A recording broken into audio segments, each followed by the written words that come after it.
Well, Australia has joined an alliance of nations, including the United States and the UK, in naming and shaming China over a massive cyber attack earlier this year. Home Affairs Minister Karen Andrews says she has a very high level of confidence the attack, launched on the Microsoft Exchange platform, the mail server, in January, was the work of the Chinese Ministry of State Security. For more on this, I'm joined from Perth by one of your favourites, the Assistant Minister for Defence, Andrew Hastie. Andrew Hastie, thank you for your time. Evening, Peter. Give us a sense, how big was this attack on Microsoft, and what was the sort of impact on Australia? Well, this attack compromised potentially 100,000 servers globally, and 10,000 of those servers here in Australia, across business, government, federal, state and local, not-for-profits, you name it, whole of society was touched by this.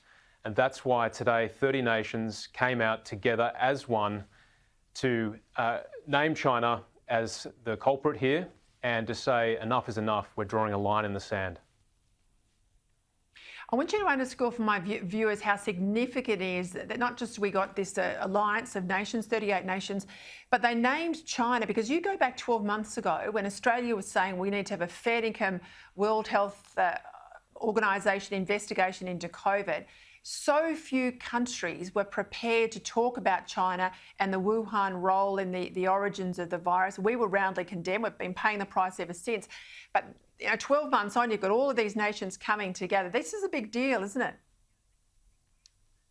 This is a very big deal. This is historic. I can't imagine this happening even 2 years ago. And I want to cast people's minds back to the G7 at Cornwall in the United Kingdom. The Prime Minister flew all the way to the United Kingdom during the pandemic to make the case that we have to do more, that is, the Allies have to do more on cyber crime and cyber espionage. He met with President Biden, President Macron, Prime Minister Johnson. He met with their intelligence chiefs, and he put this issue on the map. And I think it's a very sound development that we've named and shamed China as behind these hacks, because it's got to stop. We have boundaries in our normal everyday relationships, and so too have boundaries on the international stage, and this is 30 nations saying to China enough is enough, no more. Give me a sense, I mean, we understand cyber warfare, I think, but why is China targeting a not-for-profit business, or, mum and dad's operating Microsoft on their home computer? What's the end game when they're sort of going into civil society beyond corporate espionage? What's the game here? For those who haven't seen Minister Andrews and Dutton's statement this morning, we named as a government the Ministry of State Security in China.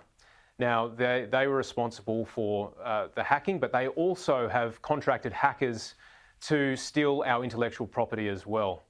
And that gives China, of course, a commercial advantage. So why are they going after not-for-profits as well as other elements of civil society that aren't necessarily part of our private sector?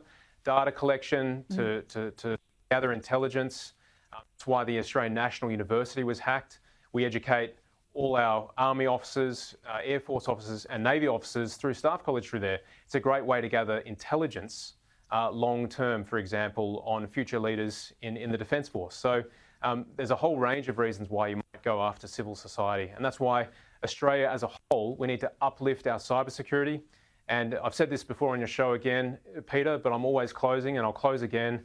Complex passphrases, update your security software, make sure that you're using multi-factor authentication for your email or your banking, and back your data up. These are simple things that we should all be doing, which will make us a harder target for criminals, or indeed states like China targeting us. I made the point at the top of the show, when governments are facing a crisis, the PM, the Treasurer, the senior ministers involved in that portfolio tend to be focused on it.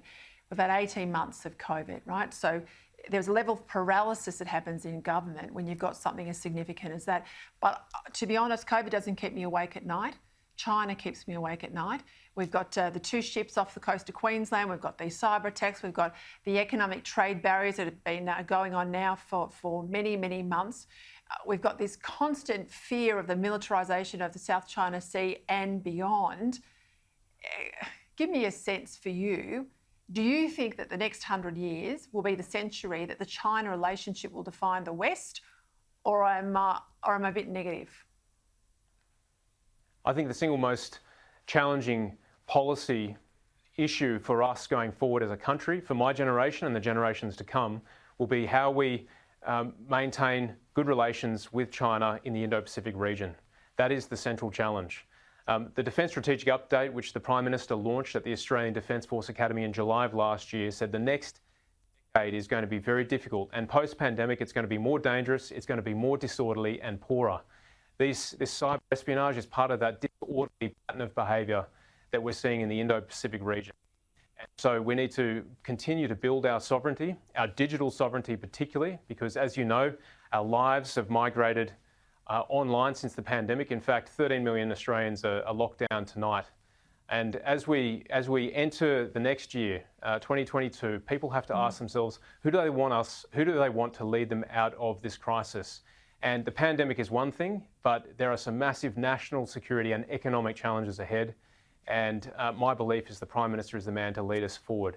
And that's why we've got to get out of this winter, get out of lockdown and focus on the big issues. And that is building our Defence Force. That's why we're investing $270 billion over the next decade to make sure that we can secure ourselves and protect our sovereignty. I can't let you go without asking this as a West Australian and as a bloke who's worn the uniform to protect free speech. I couldn't believe it. I thought it was a misprint last week to read that the WA government was blocking organisations that they didn't agree with from using facilities like the theatres in Perth. Now, they've since backed down. The Australian Christian Lobby will be able to hire these state-owned entertainment venues, but there was a whole lot of issues with Taiwan and Tibet organisations. What did you make of it all?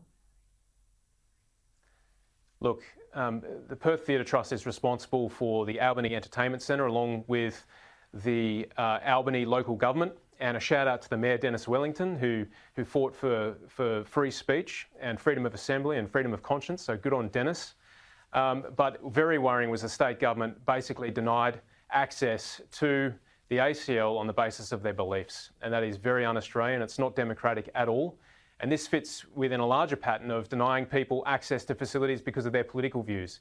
You mentioned Taiwan, you mentioned groups who have been quite strong on their views on China. They've been denied access as well. So the Minister, David Templeman, the Minister for Culture and Arts, he's the local member in my seat, the state seat. We put him on notice last week. We won't tolerate this. And they backed down, although it was a bit mealy-mouthed to back down. But in the end, it was people power that got the shift. So all those people who emailed or who made their voices heard, good on you. That's how democracy works in this country, and we want more of it. Keep them honest, Andrew Hastie. Keep them honest. Thank you for your time. Thanks, Peter.